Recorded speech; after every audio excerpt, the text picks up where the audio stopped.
Report ਜਿਹੜੀ ਉਹ ਆ ਰਹੀ ਹੈ ਕੀਨੀਆ ਤੋਂ। ਕੀਨੀਆ ਦੀਆਂ ਅਥਾਰਟੀਜ਼ ਨੇ ਕਹਿੰਦੇ ਵੀ ਇਜ਼ਰਾਈਲ ਦੀ ਜਿਹੜੀ ਟੈਕਨੋਲੋਜੀ ਆ ਉਸ ਦੀ ਵਰਤੋਂ ਕੀਤੀ ਆ, ਸੇਮ ਉਸੇ ਤਰੀਕੇ ਦੇ ਨਾਲ ਜਿੱਦਾਂ ਭਾਰਤ ਦੇ ਵਿੱਚ ਤੇ ਹੋਰ ਮੁਲਕਾਂ ਦੇ ਵਿੱਚ ਇਜ਼ਰਾਈਲ ਦਾ ਉਹ ਜਿਹੜਾ ਸਪਾਈਵੇਅਰ ਉਹਨਾਂ ਨੇ ਵਰਤ ਕੇ ਜਿਹੜੇ ਐਕਟਿਵਿਸਟ ਤੇ ਵਿਰੋਧੀਆਂ ਦੇ ਫੋਨਸ ਆ ਉਹਨਾਂ ਨੂੰ ਹੈਕ ਕੀਤਾ ਹੋਇਆ ਸੀ।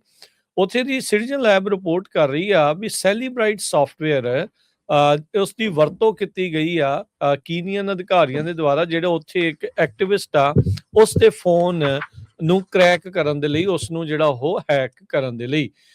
ਕਹਿੰਦੇ ਵੀ ਉਹ ਜਦੋਂ ਅੰਡਰ ਅਰੈਸਟ ਵੀ ਸੀਗਾ ਉਸ ਟਾਈਮ ਦੇ ਉੱਤੇ ਇਹਨਾਂ ਨੇ ਜਿਹੜੀ ਕੀਨੀਅਨ ਸਰਕਾਰ ਅਥਾਰਟੀਜ਼ ਆ ਉਹਨਾਂ ਨੇ ਇਸ ਦੀ ਵਰਤੋਂ ਜਿਹੜੀ ਉਹ ਕੀਤੀ ਆ ਇਜ਼ਰਾਈਲੀ ਜਿਹੜੀ ਉਹ ਸਾਫਟਵੇਅਰ ਨੂੰ ਜਿਹੜਾ ਉਹ ਲੈ ਕੇ। ਸੋ ਮਵਾਂਗੀ ਇਸ ਦਾ ਨਾਮ ਆ ਤੇ ਇਸ ਦਾ ਪਰਸਨਲ ਫੋਨ ਆ। ਕਹਿੰਦੇ ਆਪਣੇ ਫਰੈਂਡਸ ਤੇ ਮੈਂਟਰਸ ਦੇ ਨਾਲ ਉਹ ਗੱਲਬਾਤ ਕਰਦਾ ਜਿਹੜਾ ਉਹ ਹੁੰਦਾ ਸੀਗਾ। ਉਹਦੀਆਂ ਪ੍ਰਾਈਵੇਟ ਫੈਮਿਲੀ ਮੂਵਮੈਂਟਸ, ਬੱਚਿਆਂ ਦੀਆਂ, ਉਹਦੀ ਵਾਈਫ ਦੀਆਂ ਤਸਵੀਰਾਂ ਸਾਰੀਆਂ ਉਸ ਦੇ ਵਿੱਚ ਸੀਗੀ। ਪਰ ਕੀਨੀਅਨ ਸਰਕਾਰ ਨੇ ਇਜ਼ਰਾਈਲੀ ਜਿਹੜਾ ਸਾਫਟਵੇਅਰ ਆ ਉਹ ਵਰਤੋਂ ਕਰਕੇ ਉਸ ਨੂੰ ਜਿਹੜਾ ਉਹ ਹੈਕ ਜਿਹੜਾ ਉਹ ਕਰ ਲਿਆ ਹੈਗਾ। ਸੋ ਸਿਟੀਜ਼ਨ ਲੈਬ ਉਹਨਾਂ ਨੇ ਬੀਤੇ ਦਿਨਾਂ ਦੇ ਵਿੱਚ ਰਿਪੋਰਟ ਰਿਲੀਜ਼ ਕੀਤੀ ਆ ਤੇ ਕਹਿੰਦੇ ਵੀ ਸਾਨੂੰ ਡਿਜੀਟਲ ਥ੍ਰੈਟਸ ਜਿਹੜੇ ਇਹ ਇੱਕ ਡਿਜੀਟਲ ਥ੍ਰੈਟਸ ਆ ਸਿਵਲ ਸੁਸਾਇਟੀ ਨੂੰ, ਤੇ ਕਹਿੰਦੇ ਅਸੀਂ ਬੜੇ ਹਾਈ ਕੌਨਫੀਡੈਂਸ ਦੇ ਨਾਲ ਕਹਿ ਸਕਦੇ ਹਾਂ ਵੀ ਕੀਨੀਆ ਦੀ ਸਰਕਾਰ ਨੇ ਇਸ ਤਰੀਕੇ ਦੇ ਨਾਲ ਜਿਹੜਾ ਇੱਕ ਐਕਟਿਵਿਸਟ ਆ ਉਸ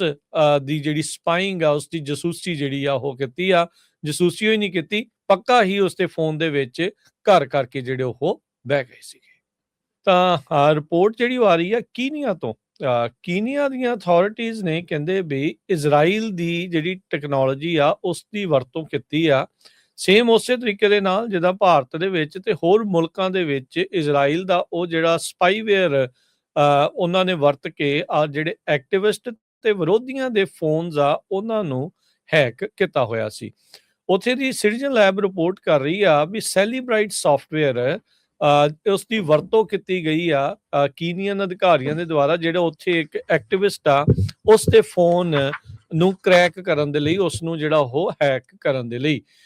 ਕਹਿੰਦੇ ਵੀ ਉਹ ਜਦੋਂ ਅੰਡਰ ਅਰੈਸਟ ਵੀ ਸੀਗਾ ਉਸ ਟਾਈਮ ਦੇ ਉੱਤੇ ਇਹਨਾਂ ਨੇ ਜਿਹੜੀ ਕੀਨੀਅਨ ਸਰਕਾਰ ਅਥਾਰਟੀਜ਼ ਆ ਉਹਨਾਂ ਨੇ ਇਸ ਦੀ ਵਰਤੋਂ ਜਿਹੜੀ ਉਹ ਕੀਤੀ ਆ ਇਜ਼ਰਾਈਲੀ ਜਿਹੜੀ ਉਹ ਸਾਫਟਵੇਅਰ ਨੂੰ ਜਿਹੜਾ ਉਹ ਲੈ ਕੇ। ਸੋ ਮਵਾਂਗੀ ਇਸ ਦਾ ਨਾਮ ਆ ਤੇ ਇਸ ਦਾ ਪਰਸਨਲ ਫੋਨ ਆ। ਕਹਿੰਦੇ ਆਪਣੇ ਫਰੈਂਡਸ ਤੇ ਮੈਂਟਰਸ ਦੇ ਨਾਲ ਉਹ ਗੱਲਬਾਤ ਕਰਦਾ ਜਿਹੜਾ ਉਹ ਹੁੰਦਾ ਸੀਗਾ। ਉਹਦੀਆਂ ਪ੍ਰਾਈਵੇਟ ਫੈਮਿਲੀ ਮੂਵਮੈਂਟਸ, ਬੱਚਿਆਂ ਦੀਆਂ, ਉਹਦੀ ਵਾਈਫ ਦੀਆਂ ਤਸਵੀਰਾਂ ਸਾਰੀਆਂ ਉਸ ਦੇ ਵਿੱਚ ਸੀਗੀ। ਪਰ ਕੀਨੀਅਨ ਸਰਕਾਰ ਨੇ ਇਜ਼ਰਾਈਲੀ ਜਿਹੜਾ ਸਾਫਟਵੇਅਰ ਆ ਉਹ ਵਰਤੋਂ ਕਰਕੇ ਉਸ ਨੂੰ ਜਿਹੜਾ ਉਹ ਹੈਕ ਜਿਹੜਾ ਉਹ ਕਰ ਲਿਆ ਹੈਗਾ। ਸੋ ਸਿਟੀਜ਼ਨ ਲੈਬ ਉਹਨਾਂ ਨੇ ਬੀਤੇ ਦਿਨਾਂ ਦੇ ਵਿੱਚ ਰਿਪੋਰਟ ਰਿਲੀਜ਼ ਕੀਤੀ ਆ ਤੇ ਕਹਿੰਦੇ ਵੀ ਸਾਨੂੰ ਡਿਜੀਟਲ ਥ੍ਰੈਟਸ ਜਿਹੜੇ ਇਹ ਇੱਕ ਡਿਜੀਟਲ ਥ੍ਰੈਟਸ ਆ ਸਿਵਲ ਸੁਸਾਇਟੀ ਨੂੰ, ਤੇ ਕਹਿੰਦੇ ਅਸੀਂ ਬੜੇ ਹਾਈ ਕੌਨਫੀਡੈਂਸ ਦੇ ਨਾਲ ਕਹਿ ਸਕਦੇ ਹਾਂ ਵੀ ਕੀਨੀਆ ਦੀ ਸਰਕਾਰ ਨੇ ਇਸ ਤਰੀਕੇ ਦੇ ਨਾਲ ਜਿਹੜਾ ਇੱਕ ਐਕਟਿਵਿਸਟ ਆ ਉਸ ਦੀ ਜਿਹੜੀ ਸਪਾਈਂਗ ਆ, ਉਸ ਦੀ ਜਸੂਸੀ ਜਿਹੜੀ ਆ ਉਹ ਕੀਤੀ ਆ। ਜਸੂਸੀ ਹੀ ਨਹੀਂ ਕੀਤੀ, ਪੱਕਾ ਹੀ ਉਸ ਦੇ ਫੋਨ ਦੇ ਵਿੱਚ ਘਰ ਕਰਕੇ ਜਿਹੜੇ ਉਹ ਬਹਿ ਗਏ ਸੀ।